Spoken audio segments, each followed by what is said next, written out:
Greetings, adventurous drinkers, and welcome to my bar! Once again, back in a cave in the middle of nowhere near the Goblin Warrens. Just as it was in the beginning, so has it become again in the end. And just as then, so now the connection is being problematic. So it's those of you who are watching on the YouTubes, you've done it, you've cracked it. You're the only ones who can see the thing right now. It's very exciting, and I hope that everyone manages to enjoy the thing regardless. Doesn't it? It looks just like a dungeon. I think so, too. So, that brings us, then, to our show. Our show. It's time. It's time for our show. Oh, sorry, just a moment. Yes, can I help you? Yes? Well, of course we've got grog, but, may I ask, wherefore have you a ship's wheel in your trousers? Ah, it's driving you nuts. All right, well, one grog coming right up. Let me just help these people for a moment. Pirates. Well, here we are. In the finest tavern in this cavern, and we're ready to make the finest drink that I've made all night. You see, like most bartenders this side of the Goblin Warrens, I'm no expert mixologist. I mostly pour brown things from one bottle into a slightly different bottle that hasn't got a top on it. That's called a glass. That's bartending lore for you. And if you want something a bit more fancy, I'm just going to have to make it up as I go along. There's no call list on the wall behind me, so I'm going to roll a set of gaming dice to choose all of the ingredients that go into our cocktail tonight. And I tell you what, I won't force you to drink anything, but I will try anything I make once just to let you know how it is. What do you say? Sound like a deal? Good. Let's move on. Patty Smith says it looks like a dungeon, so let's do it in a dungeon. First thing we need to do is get out our trusty dice. Here's a D4, and that's going to choose our essential mixers. Let's see what we get today. Ooh, the thing's all wonky. There we are. Should have known. There we are. All right, we got a 3.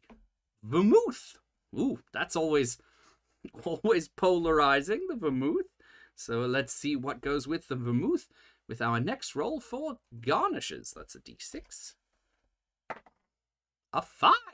Sugar rim. Ooh, all right. Vermouth and a sugar rim. This should be fun. Next up is less essential mixes. So here we are. That's a D8. A 6 again. Soda water. Ooh, we were talking about soda water. And speaking of, there's going to be even more opportunities for soda water-based shenanigans and hot sauce shenanigans as we go onward. And once we get to the mixing, I will explain what I'm talking about there, because some things are about to change around this cavern. Yes, they are.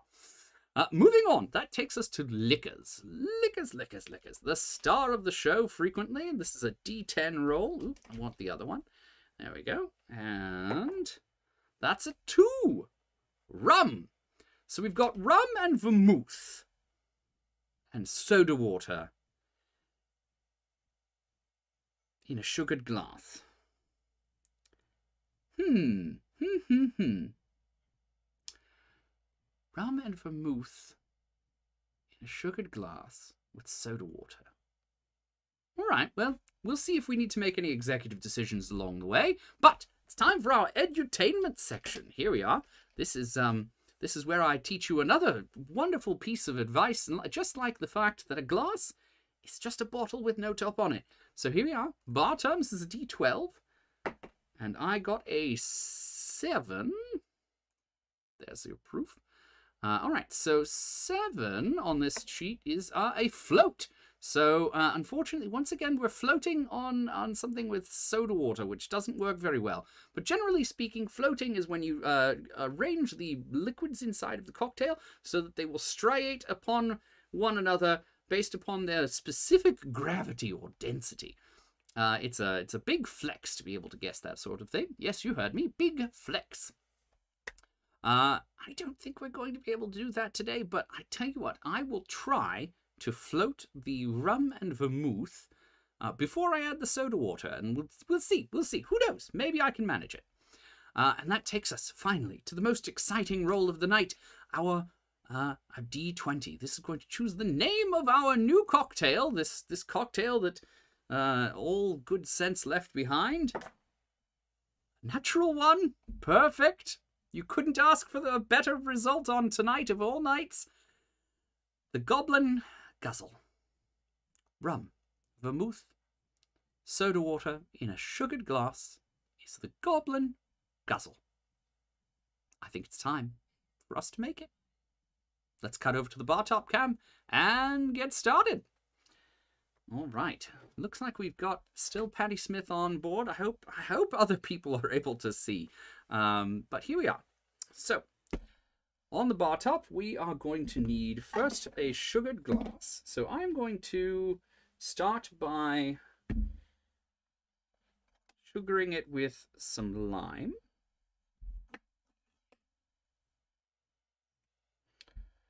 This is just to get the glass edge wet. Okay. Let's see, how fancy do we want to go with this? It's a goblin drink, so not terribly.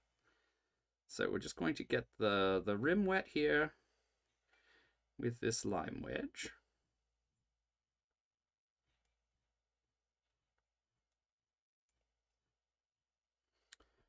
And then let's go with our grossest looking rimming sugar.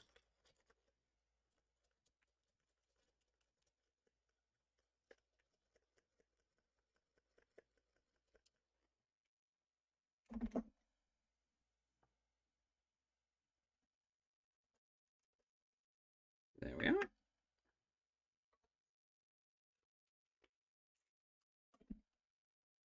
And we'll just get that sugar all around the edge.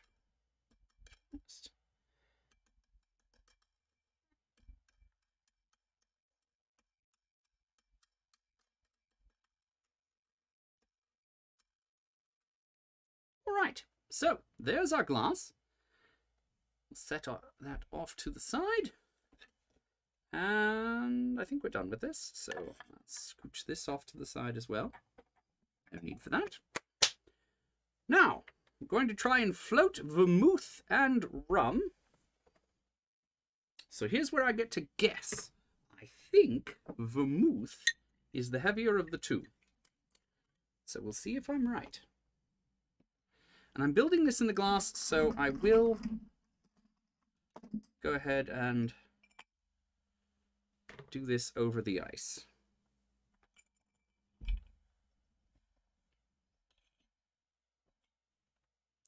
Jerry wonders why my voice is so weird. Yes, I don't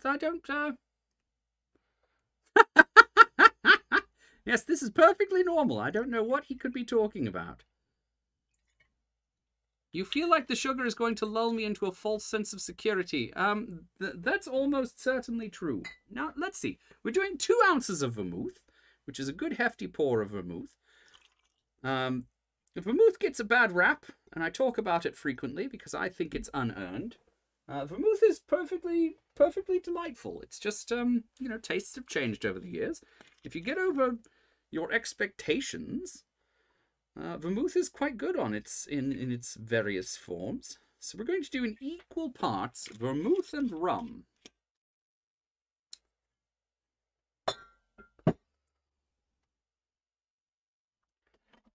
I'll get a bar spoon and try to float this rum on top of this vermouth. We will see if I am successful. Here we go.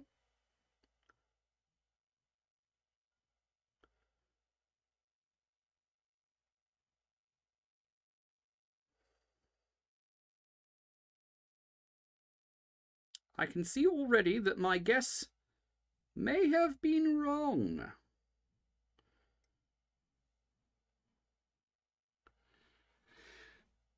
So,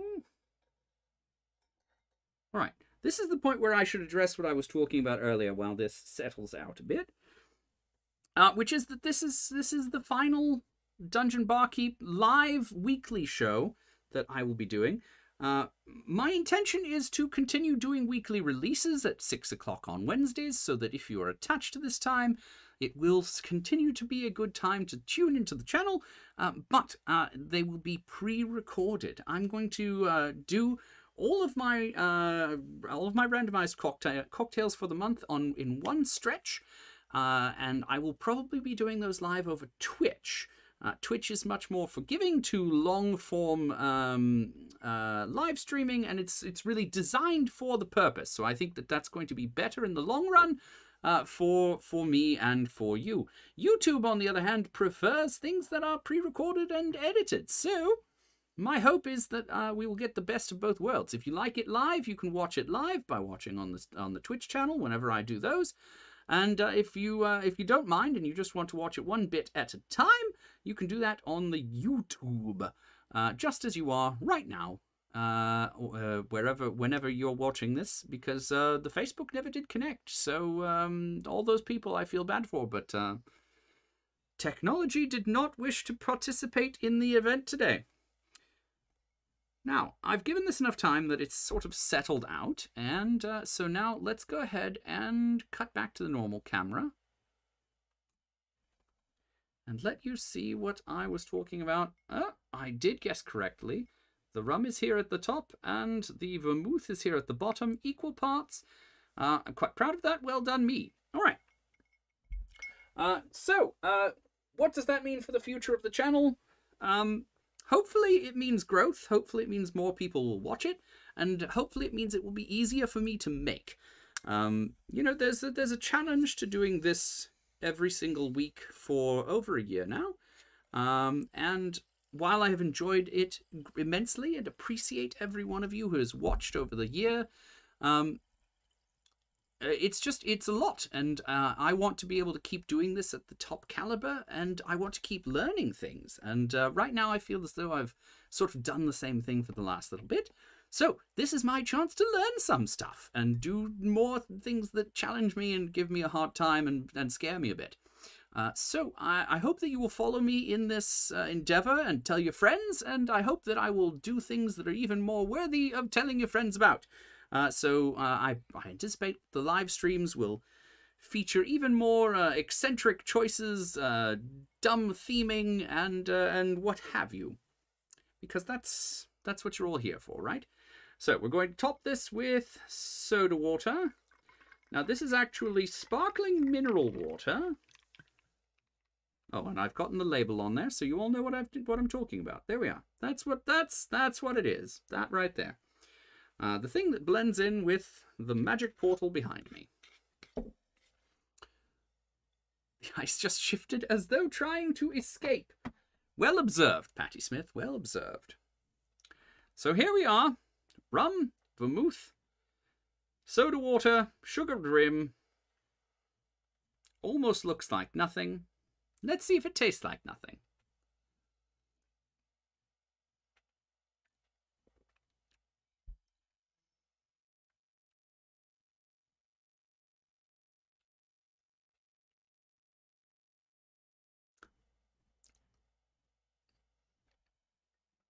Ah.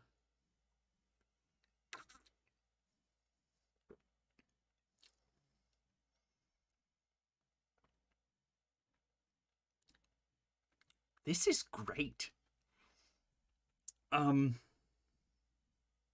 It's almost like a lemonade-y quality.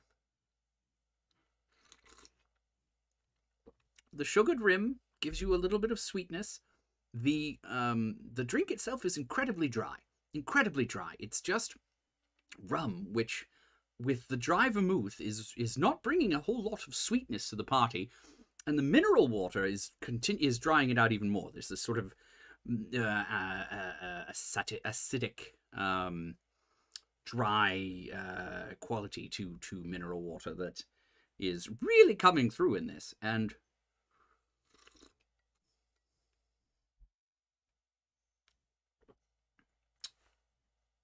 it's it's lacking in flavor. I will say that. It's it needs something to make it exciting.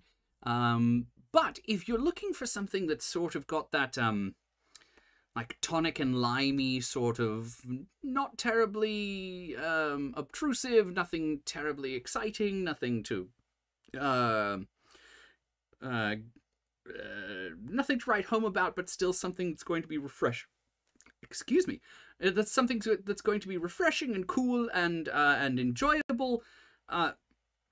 This is actually quite nice. And I could see putting just a bit of simple syrup in instead of sugaring the rim if that's too much trouble.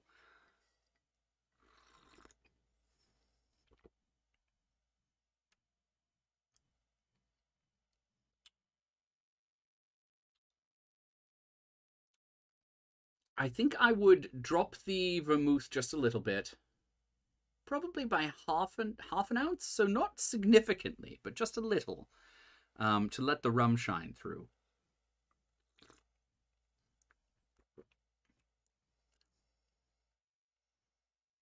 Ooh, Julia Kendall says she might need to send me a bottle of Feigling? Did I say that correctly? Feigling?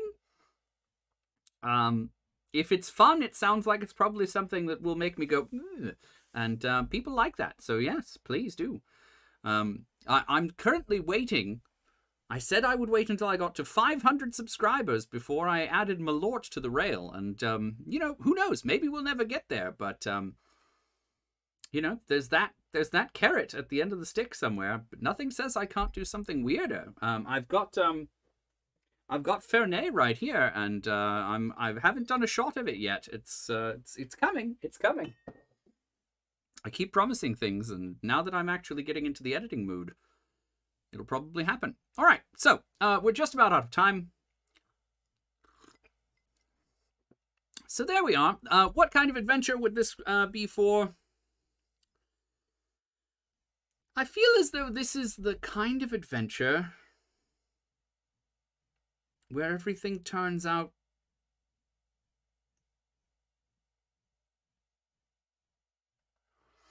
No, I don't want to say that. I think this is for the kind of adventure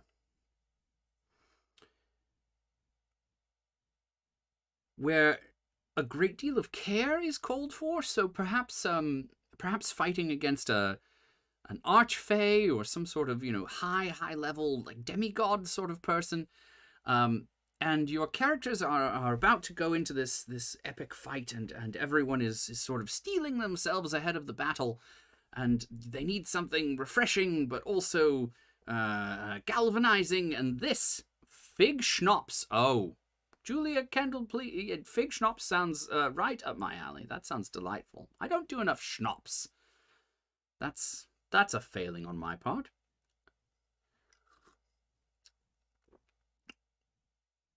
Yes, I think this is what you drink at the bar as everyone sort of steels themselves before a battle that requires a great deal of precision, a great deal of thought, and a great deal of clarity. It's a potion of clarity is what it is. Which is odd because it's called Goblin Guzzle, I believe. I believe that was the name. Goblin Guzzle, that's right. But here we are. A potion of clarity called Goblin Guzzle. Now, before you leave, I do have a couple things to mention. Today's Wednesday. On Friday, two important things are happening. The first is that Starlight Radio Dreams is doing a live stream. It's going to be just a little over an hour of comedy. The kind that only I and my team could possibly produce. It's weird, it's spooky, it's heartfelt, it's loving, there's a lot going on, and it should be an absolute riot. So if you've got the opportunity and the time, tickets are available at starlightradiodreams.com, and the live stream is at 8 o'clock p.m. on this Friday, the 30th. And if you do buy tickets, you can watch it after the fact at any point that you like. We're using the same link. So even if you can't make it live, you can still enjoy those at the peak of freshness instead of waiting until September like the rest of the rubes, when all of those things will end up on the free podcast. Also on that day, we begin the TTRPG Pickup Con number 13 for this month, which is a wonderful opportunity to play as many games as you can possibly handle in a bunch of different systems, led by a bunch of different game masters, including myself. And there are so many fun-sounding games that really you owe it to yourself to try out. There's D&D, there's Dungeon Crawl Classics, there's Goblin Quest, there's a game called Rupture that's brand new. I'm running a game that's sadly full, but it's in the system called Good Strong Hands, and it's sort of similar to the Neverending Story. And it's designed intentionally to not replicate any of the problematic tropes of standard fantasy worlds. Which is a tall order, but I think they've managed it. And all that being said, ttrpgpickupcon.com to sign up for that. It's totally free, and it's going on all weekend long, so I'm sure you can find a time that will work for you if you've got 4 hours to rub together.